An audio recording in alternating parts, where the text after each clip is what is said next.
The Richest Man in the Babylon by George S. Clason, summarized by Steve O. Courage and voiced by Uyo Uyo. I remember having this funny discussion with my wife. She wanted to buy a refrigerator, a washing machine, and anything in between. She knew quite well that my business makes enough money to buy anything she needs, but those money rarely stay in my bank account because I'm a prodigal son. Not really, I'm not a prodigal son, but I'm not good at saving or spending money. When it comes to money, the two things I'm good at are make it, reinvest it, and manage whatever remains. Now, you can pity the woman that married a stingy man like me. Anyway, the first major lesson in The Richest Man in Babylon is pay yourself first. By the way, if this is your first time on our channel, welcome and consider subscribing because we'll help you to read all the world's best books under 7 minutes. Now let's move to the second lesson. You probably have a question, right? How can I pay myself first? You see, the first thing most people do whenever they make money is to spend it. That latest iPhone, that bigger TV set, that bigger refrigerator, those better clothes, the list is endless. And that's why most people struggle financially all their lives. They pay the rich first and make the rich richer. If you want to have financial freedom, George S. Clason suggested that you should save at least 10% of whatever you earn. But wait, that isn't a commandment. You can start with 5% or 20%, depending on who you are and how much you earn. In fact, you may decide not to save. Yes, I mean it. You may decide not to save money. As I told you before, I rarely save money. What I do is this. I intentionally put myself in different investment debts, like acquiring a real estate property with 10% down payment, or starting a new business that requires me to pay my employees every month by taking money from the existing business.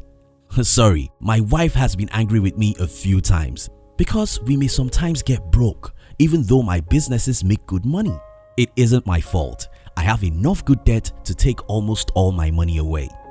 The second important lesson in The Richest Man in Babylon is save at least 10% of whatever you earn. Now, after you save 10 to 20% of your income, what do you do with it?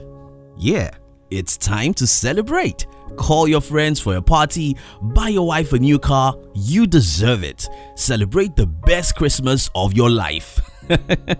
Now, that's what poor people do with their savings. I don't know about your country. In my part of the world, a lot of people save money for Christmas, new TV sets, new clothes, and a whole lot of other things like that. Kindly let me know in the comments, do people save money for parties and consumer goods in your country? Now back to the point I was making. The only reason why you should save in the first place is because you want to invest. If you just start building wealth, you don't need to look rich. You really want to be rich.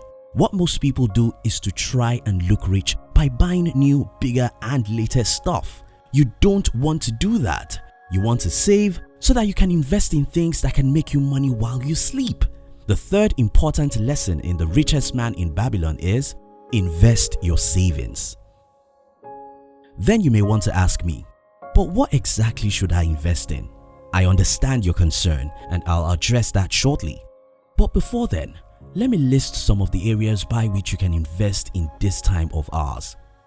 We have stocks, real estate bonds, your family or friends' business, or your own business. Your choice of business will also be influenced by who you are, how much you want to invest, how much time you have, and what you know.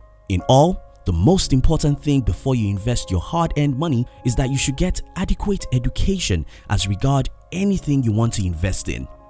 The popular story I tell people is that I have read over 250 books, most about business, before I went fully into the business world.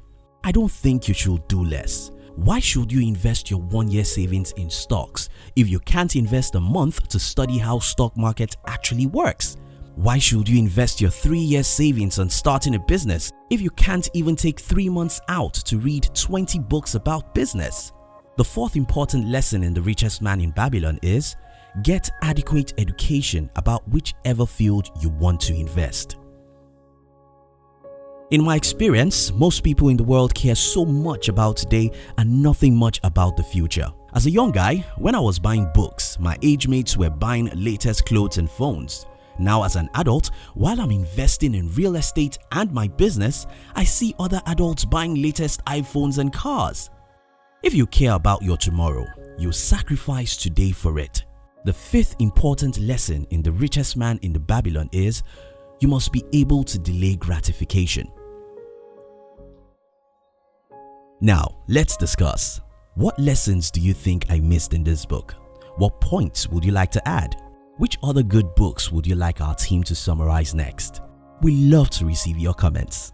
If you love this summary, our team will be very happy if you can like this video and share it with your friends on social media. And if you've not subscribed to our channel, subscribe now and turn on the notification because we'll help you to read all the best books in the world within 7 minutes. You can look at the description box to download my free business book, which I call The 13 Secrets School Did Not Teach You About How to Be Rich. We love you.